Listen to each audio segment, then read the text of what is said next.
Everything's looking up for the Oklahoma Sooners heading into fall camp. Brent Venables spoke, Ben Arbuckle spoke, a select group of players spoke, and we've got a lot to talk about on today's episode of Locked On Sooners.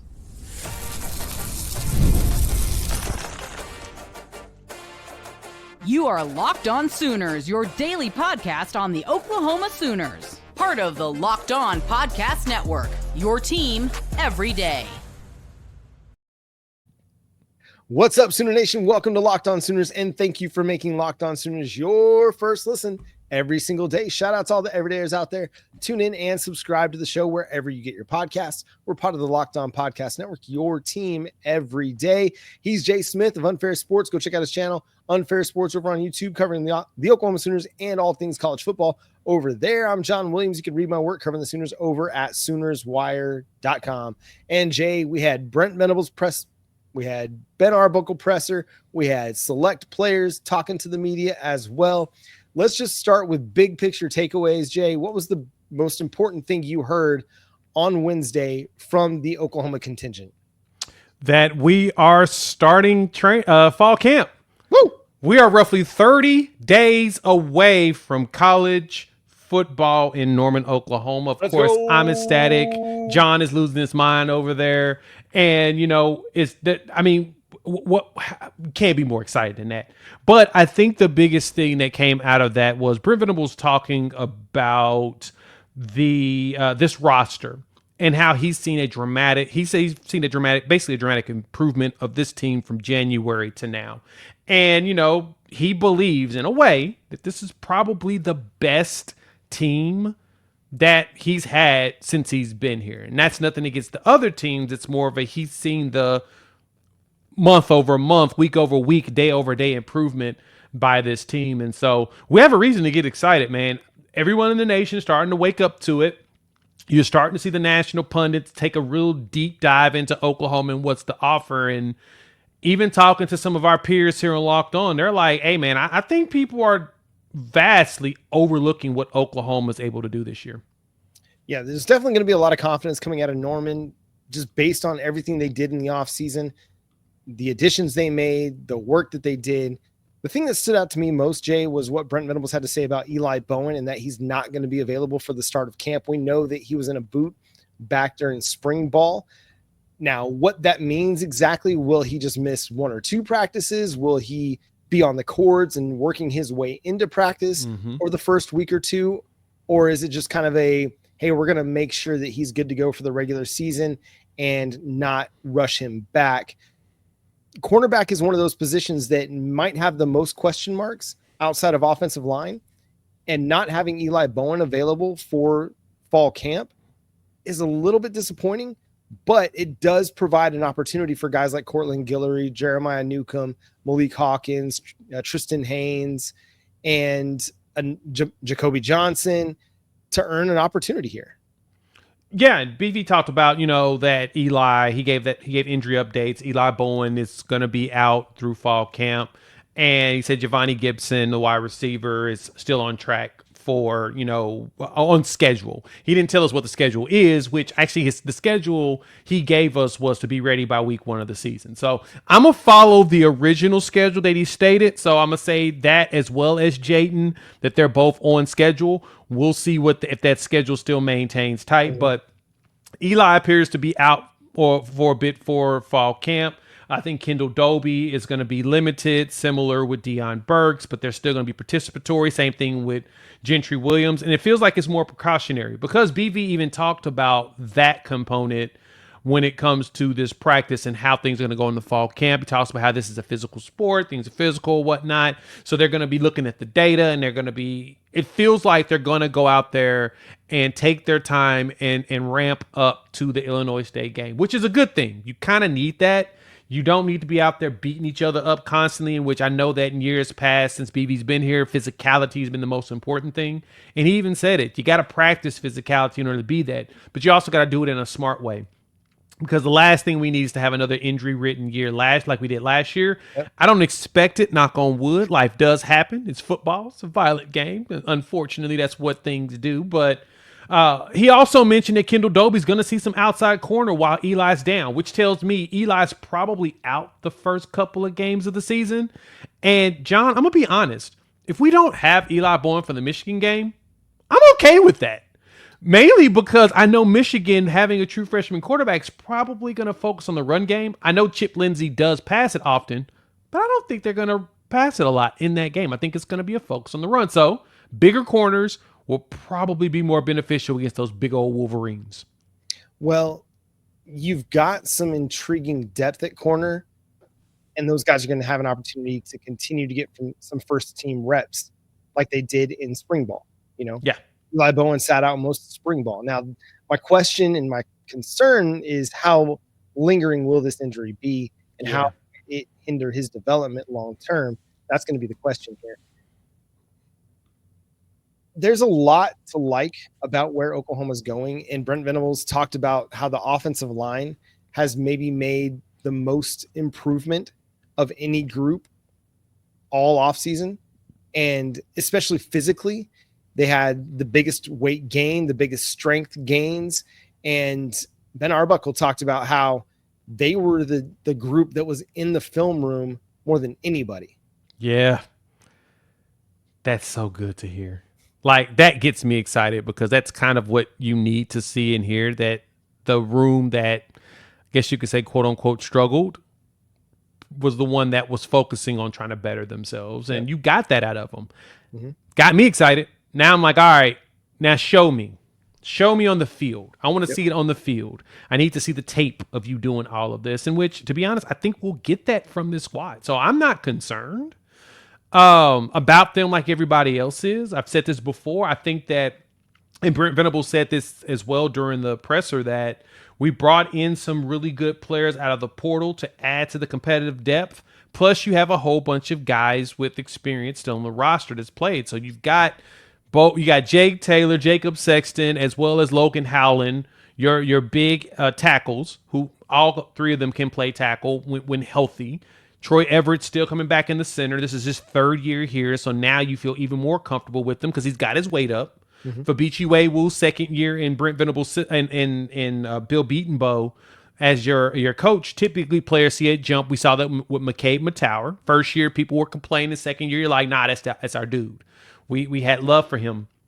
Same thing with Tyler Guyton. And so you've got three more guys there. Then you add in Derek Simmons, who comes in already strong. We think he's going to be something. BV even mentioned one of our favorites, Eddie Pierre-Louis. Mm-hmm. I don't think people understand. He's fighting for a starting job. And Hito Zaida's coming back off of that shoulder deal like everybody else that was having cleanup. He'll be ready here for fall camp too. So you've got 10 guys minimum, if not 15, that you feel comfortable actually playing this year because they've gotten snaps in the SEC ball and they've gotten their butt kicked to understand what they need to do to be better. That's a good thing, John. I think that's the reason why they really see this group being more being much improved in comparison. Well, and Ben Arbuckle spoke of Michael Fasusi and said it's all there for him. He just needs snaps. And so he's going to get snaps in fall camp and he's going to get playing time. I don't think they have any ideas about redshirting him. It sounds like they want to ramp him up to be ready to take over a left tackle spot for 2026. So that's an encouraging thing too. Like, nothing has been too much for him so far in his Oklahoma Sooners career. They're actually looking to add more to his plate. That's an intriguing sign for sure. The players also spoke.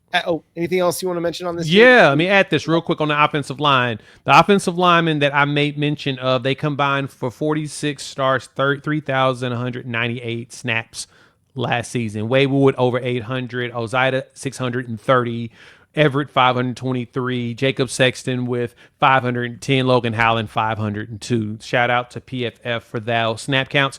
They have a ton of actual play. So don't act like these kids ain't ever played in the SEC. They've got SEC snaps. So I'm way more comfortable now than I could have been even last year. Like last year I was concerned. This year I'm not. Well, and they got SEC snaps against some really good defensive fronts in South Carolina, Ole Miss, Alabama. They learned a lesson. LSU, like they were in the deep end of SEC play. What did the players have to say when they met with the media? We'll discuss that coming up next here on Locked On Sooners.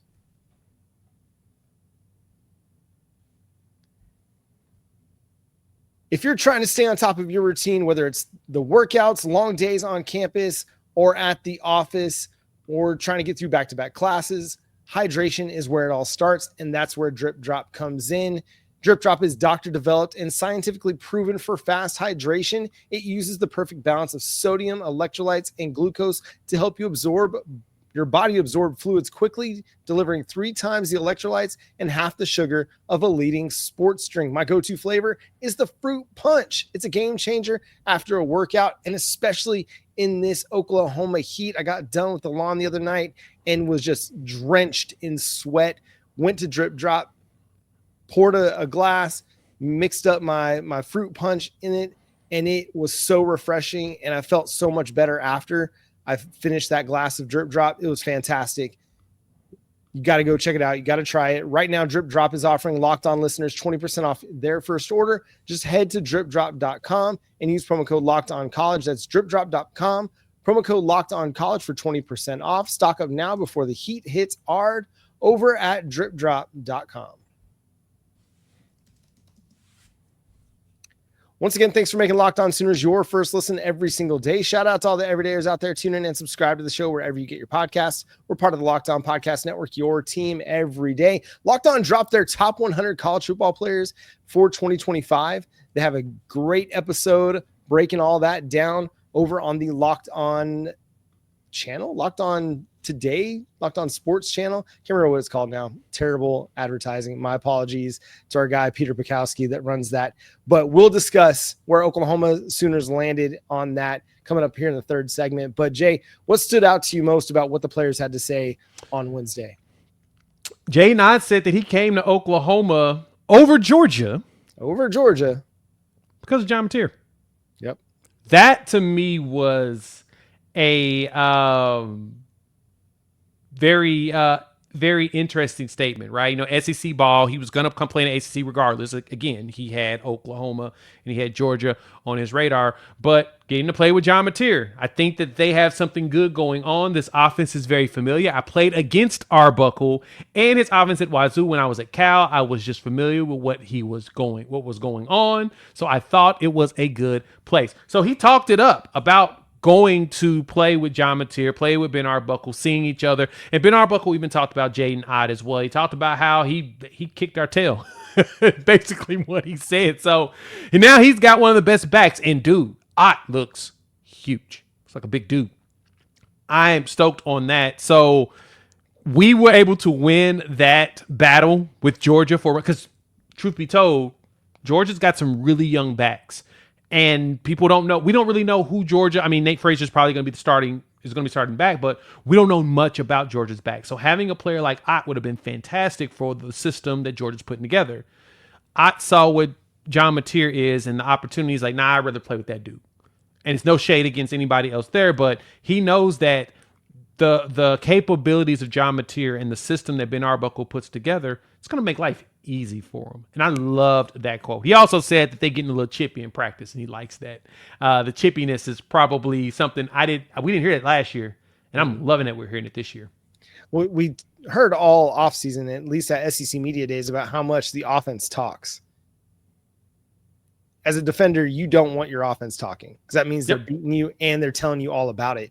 One of my favorite like training camp videos of whether it's NFL or high school or college is Dez Bryant, like catching a ball in Dallas Cowboys training camp and then pointing at every single defensive back on the field. Like, you can't guard me. You can't guard me. You can't guard me.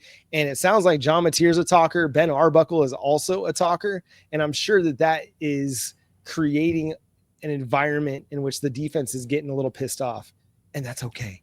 That's a good thing. You want your defense a little bit upset and irritated, playing with a little bit of a chip on their shoulder because things aren't going as easy for them this fall camp, or at least this offseason, as maybe they were going last year.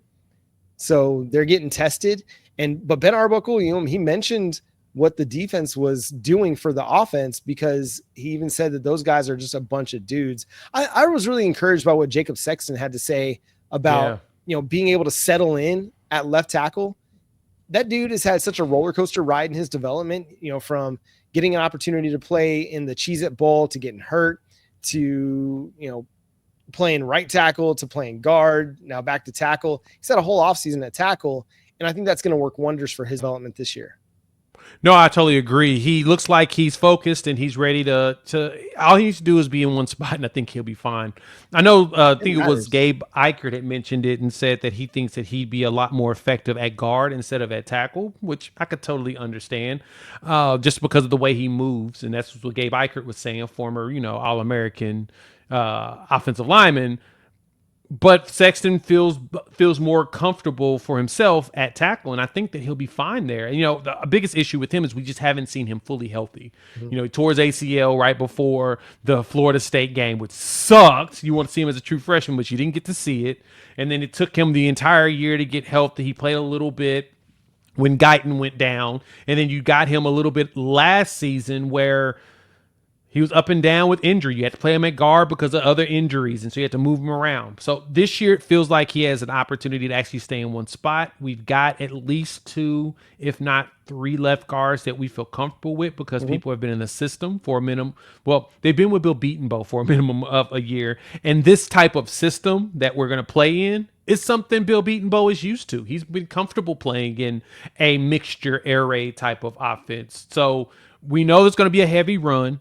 And this line is ready to push people around. And because of that, and the comfort they have, their comfort in pushing people around in the run game is the fact that Troy Everett said it. This is the best D-line in the country. Yeah, and if they can make things happen against this group, then they're going to be able to make some things happen in the season. And I think that's sharpens iron. Yeah. And that's exciting, man. Like the give and take, the back and forth that we're hearing has taken place this offseason. Hopefully it continues into fall camp, but that's an encouraging part of the development of this team, and why the coaches might feel good about it is, hey, it's not one side of the ball dominating the other. Nobody's having to dumb anything down or make anything more vanilla for one side or the other. They're able to throw the kitchen sink, and team is responding, whether it's the defense responding to giving up a big play or the offense responding to a defensive stop. Like, it's a back and forth battle, and that's encouraging. Now it just has to translate and transition to the regular season to where they go and they put up numbers against Michigan and Auburn and Texas to get Oklahoma out to a 5, maybe 6-0 start. Yeah. That would be nice. I mean, we go into Red River with that good of a record. Oh boy. Yeah. Everybody's going to be losing their minds. And so I think that we have the roster to do it. I think the Michigan game is going to be a great test for us, and it'll be a great way to understand and just see how good this, not only this offensive line, but this defensive line is. If this defensive line can go out there and push around a Sharon Moore coached offensive line, I think that we have placed ourselves in a situation where we'll be able to probably push around anybody. I mean, Sharon Moore has done a fantastic job with his lines over the last few years. He's won some Joe Moore awards, and we've seen what he did to teams like he beat Alabama 2 years in a row, right? So we know that they have the bodies and the capabilities, and that's their focus. It's always been physicality. That's what we need to go out there and take advantage of. And if we can show it by pushing them around, got a future in front of us. I'm excited, man. But I'm also excited to see this team just go prove it, because so much of it is talk right now. It's, hey, we're optimistic. We feel good about it. At the same time, once we see it, then we'll know. Like, if they can go and they can have a really strong rushing attack against a Michigan team, or they can slow down that Michigan offense that wants to run the football, you'll know that your team is SEC ready. Yes. Because that's about as good of a test as you're going to get outside of the SEC is Michigan. Even with the true freshman quarterback, even with, graduating a bunch of guys to the NFL, that's a team that if anybody outside of the SEC resembles an SEC type squad, it's a Michigan team. I could totally see that. Michigan, Ohio State probably are the two there that we can definitely say feels a good resemblance. I mean, it's your top heavy teams that usually are the ones that feel more like SEC teams, and they're usually the ones, the better ones. And so I know that, people don't like the homerism of that, but hey, as a long-standing member of the SEC, this is all we've seen for our entire time that we've ever been here. It's right. been seeing the greatness of our opposing squads, and we understand how to get competitive. We just got to be healthy when we do it, and this year we will be, John. So I don't care what anybody. This is our year. I'm going to keep hitting that drum hardcore. Only one way to go, and that's up. Who placed inside the Locked On Top 100 college football players for 2025? Let's discuss that next. Who was slighted and are we still really underrated? Coming up here on Locked On Sooners.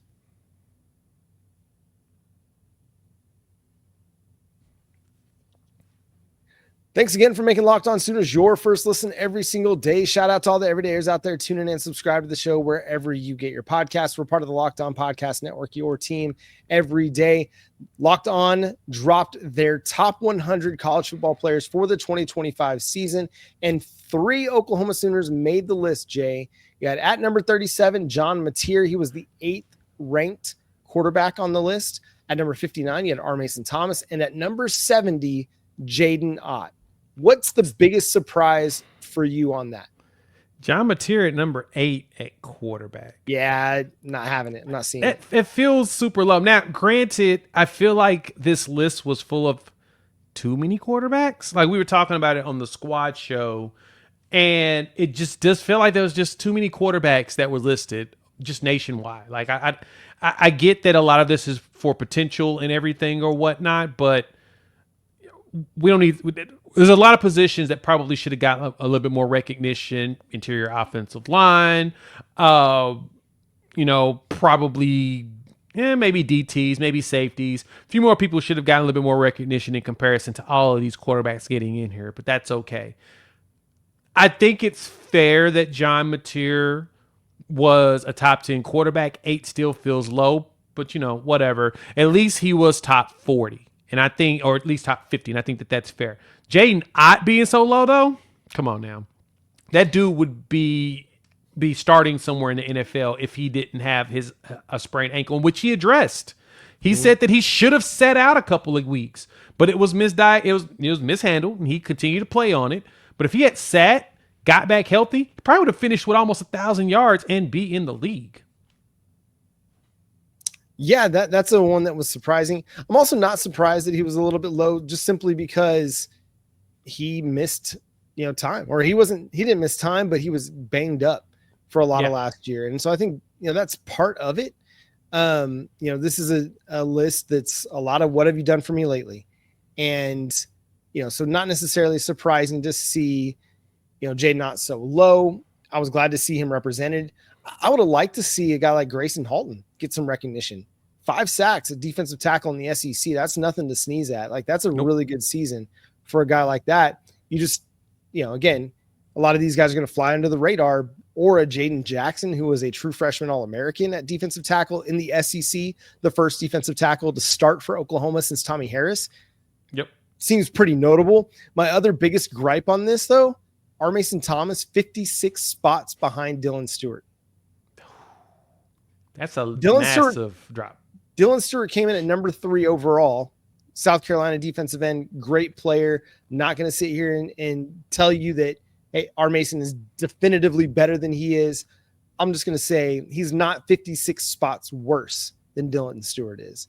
So our colleagues here at Locked On really dropped the ball on that. But let's take a look at the top 10 here real quick, Jay. Jeremiah Smith, wide receiver at Ohio State, takes the number 1 spot. Caleb Downs at Ohio State, number 2.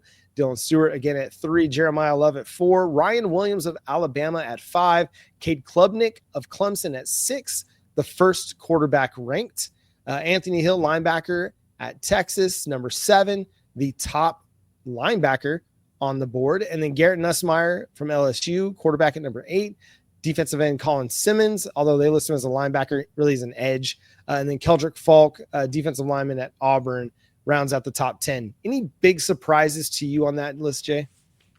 Falk being so high and Peter Woods being right, being lower, being at 11. Now, granted, I don't think it's that many spots in comparison. Top 15 is fine. I think that's kind of a safe area, but no. And I think the funny thing is that when you see Jeremiah Smith and Caleb Downs there, people actually think that Ohio State's going to be worse than they were last year.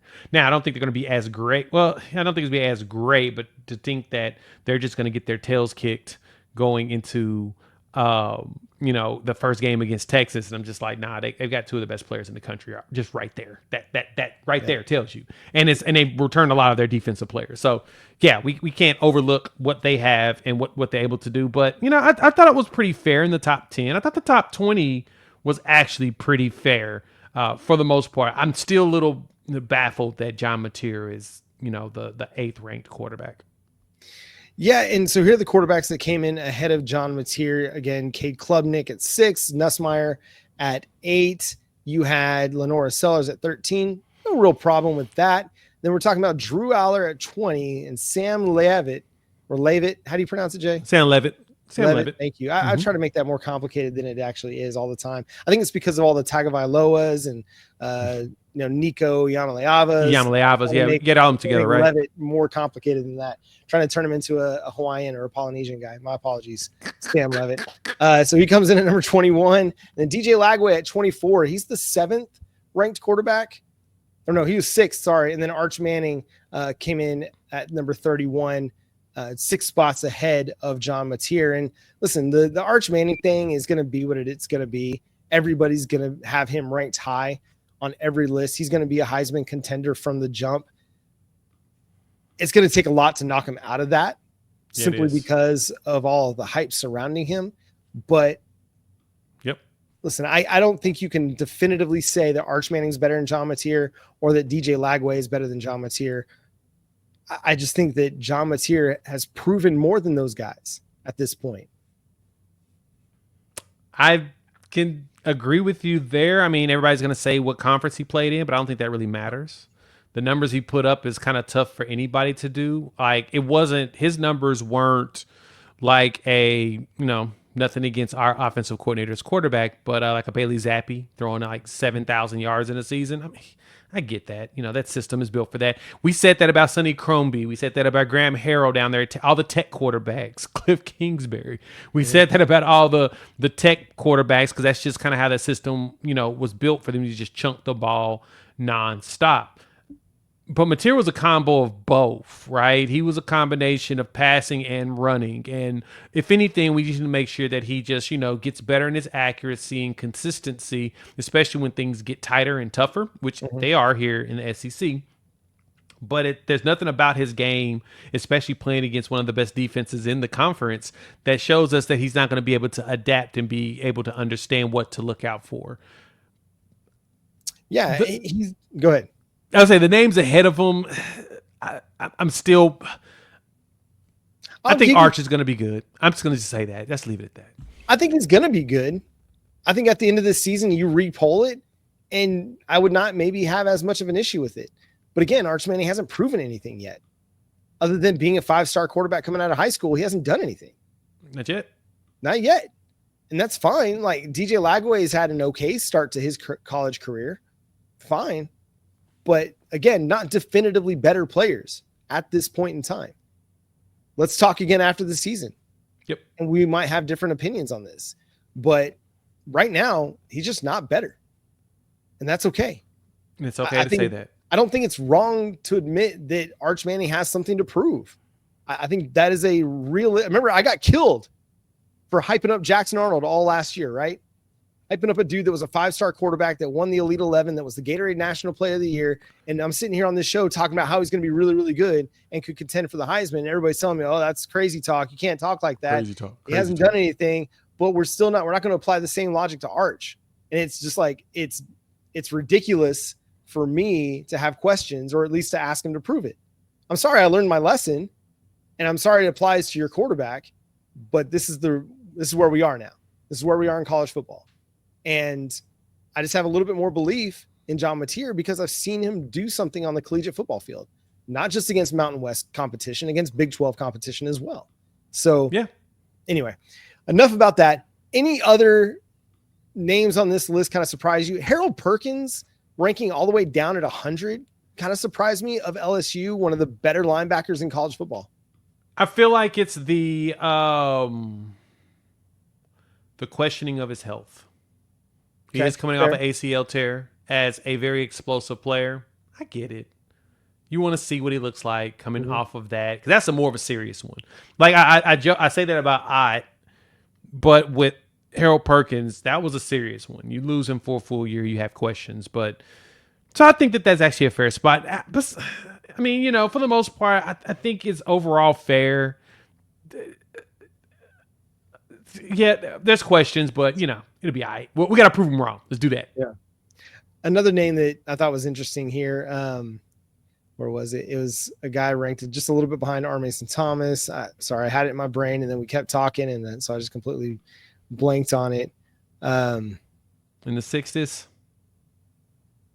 Carson Beck. Oh, how the mighty have fallen. Like, that was a guy that going into last year, a lot of people were considering a potential first overall pick in the 2025 NFL draft.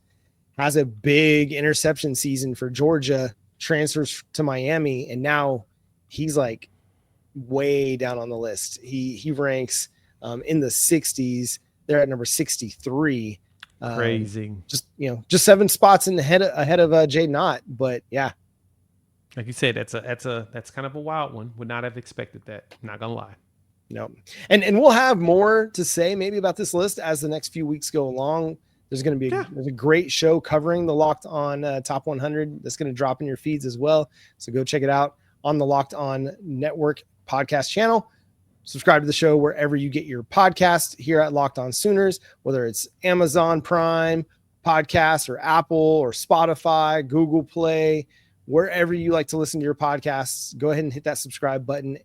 Subscribe to the show on YouTube. Hit the like button. Hit the notification bell to let you know when new episodes drop. Follow Jay on social media at Unfair Sports. Go check out his channel, Unfair Sports, over on YouTube as well. Hit that subscribe button over there to get more college football and Oklahoma Sooners content. Follow me at John 9 Williams. You can read my work covering the Sooners over at SoonersWire.com. But until next time, he's Jay Smith. I'm John Williams. We'll talk to you then. Boomer Sooner. We're going to have more than 3 top 100s, though, at the end of the year. Just believe that. Oh, for sure. Faux show.